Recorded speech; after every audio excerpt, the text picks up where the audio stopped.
Nasi lemak betis kambing. Daging dia lembut. Memang cukup rasa. Pedas manis. Dia punya kombinasi dia nasi lemak, dia ada semua rasa. Mulut tu ada rasa masam, ada pedas, ada manis, ada masin sikit. Betis kambing rendang. Kita try first bite.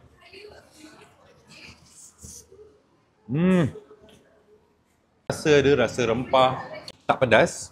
Rasa lemak-lemak rendang tu semua komplit. Sedap tu. Sedap gila. Selain daripada tu, diorang ada buffet Ramadan RM18 je. Yes, RM18 sahaja dekat tengah-tengah KL. Mana lagi nak dapat? Ada macam-macam lauk, korang boleh makan sepuas hati. Tempat duduk sangat-sangat limited.